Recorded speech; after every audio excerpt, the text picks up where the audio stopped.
আসসালামু আলাইকুম। My cooking হাউসে সবাইকে স্বাগতম।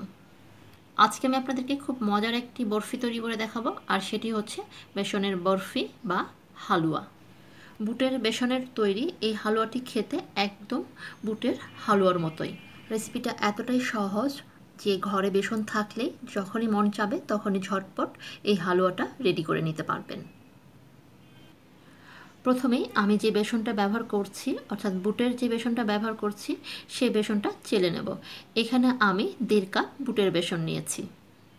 চেলে নেওয়ার সুবিধা হচ্ছে বেসনের মধ্যে দলা থাকলে দলাগুলো ভেঙে যাবে, এতে করে রেজাল্ট ভালো আসবে। বেসন এক সাইডে রেখে দুধটা আমি রেডি করে নেব। আজকে 1.5 কাপ বেসনের জন্য এখানে আমি 1.5 কাপ লিকুইড দুধ নিয়েছি। এখানে আমি অরেঞ্জ লিকুইড ফুড কালার ব্যবহার করছি। আপনারা চাইলে জর্দার রঙও ব্যবহার করতে পারেন, অথবা কেউ চাইলে ফুড কালারটা বাদ দিয়ে শুধু ফ্রেশ লিকুইড দুধটাও ব্যবহার করতে পারেন। দুধটা এক সাইডে রেখে দেব, আর যে ডিশে আমি হালুয়াটা ঢেলে নেব সেই ডিশে আগে থেকে আমি ঘি ব্রাশ করে রেখে দিচ্ছি। মোটামুটি সব কিছু রেডি হয়ে গেছে। এবার চলুন তাহলে হালুয়ার তৈরির মূল স্টেপে চলে যাই। প্রথমেই একটি প্যানে আমি 1/2 কাপ ঘি নিয়ে নিচ্ছি। ঘি গলে এলে এর মধ্যে দিয়ে দিচ্ছি চেলে রাখা বেসনগুলো। ঘিয়ের মধ্যে বেসনগুলো ঢেলে দেওয়ার সাথে সাথে খুব ভালো মতো নেড়ে দিতে হবে, তা না হলে নিচের দিকে জ্বলে যাবে, অর্থাৎ পুড়ে যাবে।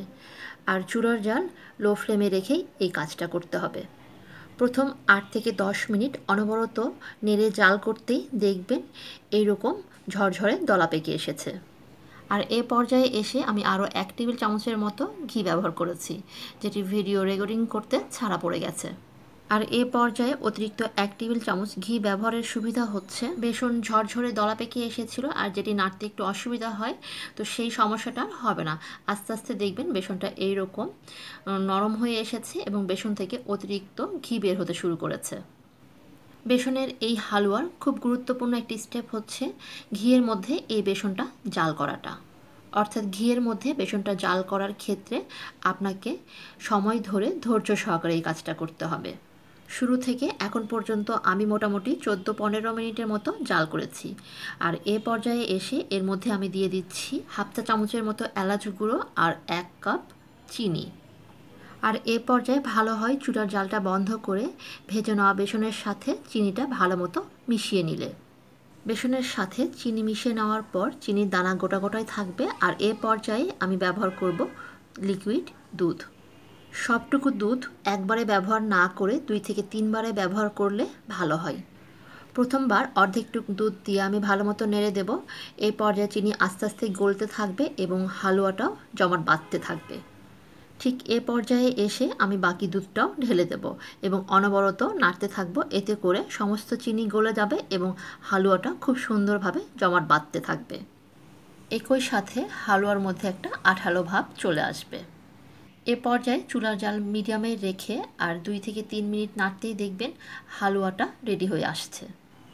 আমি আশা করছি আমার আজকের রেসিপিটি আপনাদের কাছে ভালো লেগেছে, আর ভালো লেগে থাকলে লাইক, কমেন্ট এবং বেশি বেশি করে শেয়ার করবেন। সেই সাথে রেসিপিটি ফলো করার পর আপনাদের কাছে কেমন লাগলো সেটি কমেন্ট সেকশনে লিখতে ভুলবেন না। যখন দেখবেন প্যানের গা ছেড়ে হালুয়াটা এভাবে দলা পেকে এসেছে আর এভাবে চাপ দিলে তেল তেল ভাব হচ্ছে, ঠিক সে পর্যায়ে এসে চুলার জাল বন্ধ করে দিতে হবে, অর্থাৎ হালুয়াটা হয়ে গিয়েছে। এখানে একটি টিপস হচ্ছে এই হালুয়া কিন্তু এর চাইতে বেশি জাল করা যাবে না। এর চাইতে বেশি জাল করলে হালুয়াটা ফুলতে শুরু করবে, আর তখন হালুয়াটার টেক্সচারটা নষ্ট হয়ে যাবে। এবার হালুয়াটা আমি ঘি মাখানো যে ডিশটা রেডি করে রেখেছি তার মধ্যে ঢেলে নিচ্ছি। এ পর্যায়ে হালুয়াটা একটু নরম মনে হতে পারে, তবে ভয়ের কিছু নেই। এটি ঠান্ডা হওয়ার সাথে সাথে আরেকটু শক্ত হয়ে আসবে, অর্থাৎ জমাট বেঁধে যাবে। আপনারা চাইলে এই হালুয়াটা ট্রের মধ্যে বিছিয়ে কুকি কাটার দিয়েও ডিজাইন করে নিতে পারেন, অথবা আমার মতো এভাবে আমি আপনাদেরকে কয়েকটা দেখিয়ে দিচ্ছি, এভাবে ছাঁচের মধ্যে নিয়েও ডিজাইন করতে পারেন। আমি অল্প কিছু হালুয়া এভাবে ছাঁচের মধ্যে নিয়ে ডিজাইন করে নেব, আর বাকিটা আমি স্লাইস করে কেটে নেব। আমি আপনাদেরকে দেখিয়ে দিচ্ছি।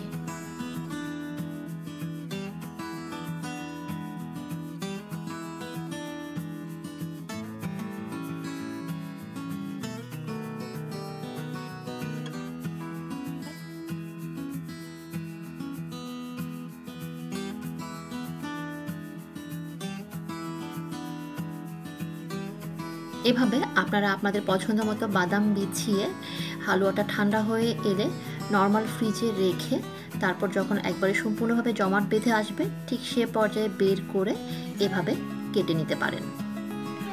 এই হালুয়া আপনারা নর্মাল ফ্রিজে রেখে প্রায় 1 সপ্তাহ পর্যন্ত খেতে পারবেন, একদম ভালো থাকবে। সবাই অনেক ভালো থাকবেন, আমার এবং আমার পরিবারের জন্য দোয়া করবেন। আবারও কথা হবে নতুন কোনো রেসিপিতে। সে পর্যন্ত আল্লাহ হাফেজ।